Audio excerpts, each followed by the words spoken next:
상상해봐, 내가 태국 해변에 있다고. 잔잔하던 바다가 갑자기 물러나기 시작해. 물은 수십 미터 멀리 빠르게 빠져나가. 돌멩이다, 심지어 물고기마저 모래 위에 남아있어. 만약 네가 이걸 봤다면 생각하지 마, 찍지 마, 구경하지 마. 그냥 돌아서서 해변에서 최대한 멀리 떨어져. 더 좋은 건 위쪽 언덕이나 5층 이상 건물로 올라가. 엘리베이터는 안 돼. 1초가 아까워. 즉시 달리기 시작한 사람만이 살아남았어.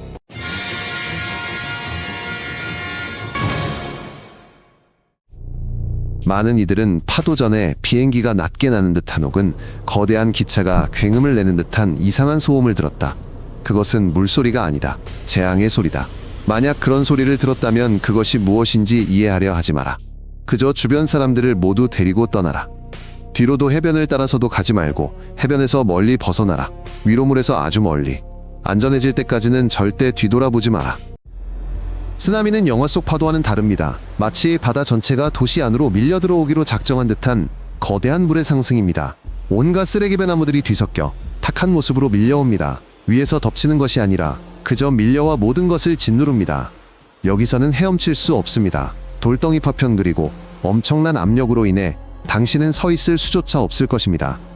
남은 유일한 방법은 쓰나미가 덮치는 순간 그 근처에 있지 않는 것뿐입니다. 물가의 도시에 있는데 뭔가 잘못되어 가는 것을 본다면 즉시 달려야 합니다. 차로도 전화기로 도지갑을 찾으러도 가지 마세요. 위로 달려 올라가세요. 계단으로 든 길을 따라서든 표지판을 보면서든요. 호텔에는 비상대피로 화살표가 있는 경우가 많은 이 체크인할 때 미리 외워두는 것이 좋습니다. 엘리베이터는 갇힐 수 있고 차는 꼼짝 못할 수 있습니다.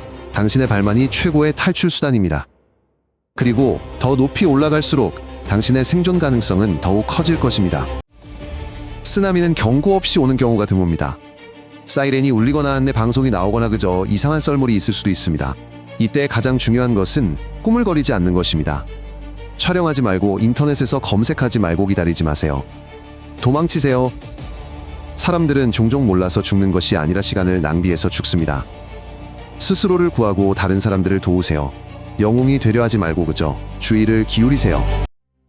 흥미로운 사실이 하나 있는데 동물들이 종종 사람들보다 쓰나미를 먼저 감지한다는 겁니다. 새들은 날아오르고 개들은 불안해하며 물고기들은 이상하게 행동하기 시작하죠. 이건 마법이 아니라 우리가 알아채지 못하는 미세한 진동을 그들이 감지하는 것뿐이에요. 그러니 주변에서 개나 새들이 이상하게 행동하기 시작한다면 즉 희망설이지 말고 자리를 피해야 할 또 하나의 이유가 됩니다.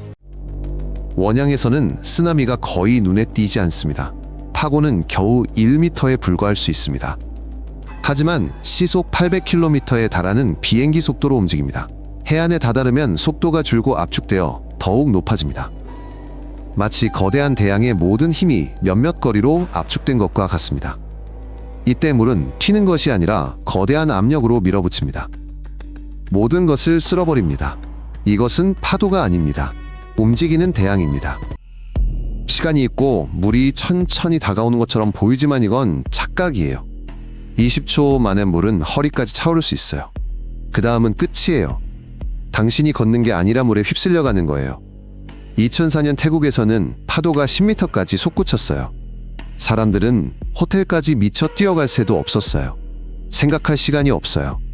더 빨리 움직이기 시작할수록 살아남을 확률은 더 높아져요. 물 자체만으로도 위험합니다. 하지만 그 안에는 물이 지나오면서 쓸어모은 모든 것이 있습니다. 금속 유리보트, 냉장고 같은 것들이죠. 이 모든 것들이 날아다니고 회전하며 부딪혀 넘어뜨립니다. 그리고 물이 빠지면 구덩이, 이강다리, 미타레로 모든 것을 다시 빨아들입니다. 따라서 낮은 지대수로 주차장에서는 멀리 떨어져야 합니다. 만약 건물 안에 있다면 창문과 무거운 가구에서 멀리 떨어지십시오. 쓰나미는 대개 한 번으로 끝나지 않습니다. 첫 파도는 시작에 불과하며 10분, 20분, 심지어 40분 뒤에 또 다른 파도가 올 수 있고 때로는 훨씬 더 강력할 수도 있습니다. 물은 기름하수온과 노물로 뒤섞여 더러워지고 화재와 전선 단절 혼란이 뒤따릅니다. 만약 이미 높은 곳에 있다면 절대로 내려가지 마십시오. 기다리세요. 너무 일찍 나갔다가 두 번째 파도에 휩쓸리는 것보다 1시간을 더 머무는 것이 훨씬 낫습니다. 2004년에 살아남은 사람들은 거의 한결같이 말합니다. 바로 달렸고 뒤돌아보지 않았으며 물건을 구하려 하지 않았다고요. 어떤 이는 사원 옆 언덕으로, 다른 이는 호텔 지붕으로 향했습니다. 누군가는 자기 아이들과 심지어 낯선 아이들까지 이끌었습니다. 그들 모두는 신속하게 결정했습니다. 그것이 전부입니다. 신속하게. 기다리면 죽고 위로 올라가면 살 기회가 있습니다. 파도 후는 진짜 재앙입니다. 유리 파편에 다치거나 다리가 부러진 사람도 있고, 더러운 물을 들이마시거나 젖은 옷으로 감기에 걸린 사람도 있습니다. 약국도 없고 전기도 끊겼으며 의사도 부족해 상황이 매우 안 좋습니다. 가장 중요한 것은 피를 멈게 하고 몸을 따뜻하게 하며 상처를 씻어내는 것입니다. 발밑에 고인 물은 절대 마시지 말고 오직 깨끗한 물만 마셔야 합니다. 이는 첫 몇 시간 동안의 생존이 걸린 문제입니다. 피해 발생 후 가장 힘든 일은 사람들을 찾는 것으로, 누군가는 잔해 속에, 누군가는 옆 도시로 대피했으며 누군가는 연락이 두절된 상태입니다. 자원봉사자, 구조 대원, 드론, 수색견까지 모두가 수색에 나서며 학교와 사원에서 명단을 작성하고 만남의 장소를 조성합니다. 이 모든 것이 매우 중요한데 초기 며칠간은 혼란 그 자체이고, 이러한 간단한 조치들이 얼마나 많은 사람들을 살아서 찾아낼 수 있는지를 좌우하기 때문입니다. 쓰나미는 단순히 생명만의 문제가 아니라 지역 전체의 문제입니다. 해변은 텅 비고 어부들은 배를 잃으며 호텔은 폐허가 됩니다. 관광업은 몇 달에서 몇 년까지 마비되고, 사람들은 일자리를 잃으며 사업체는 고객을 잃습니다. 모든 것이 복구되기까지는 오랜 시간과 막대한 노력이 필요합니다. 따라서 쓰나미 방어는 돈 비축, 물품, 그리고 피해 후의 회복력에 대한 것이기도 합니다.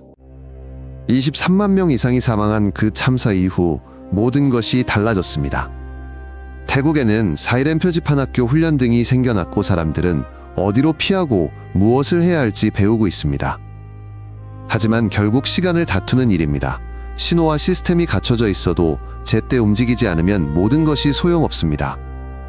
시스템은 경고할 수 있지만 자신을 구하는 것은 오직 당신 자신뿐입니다.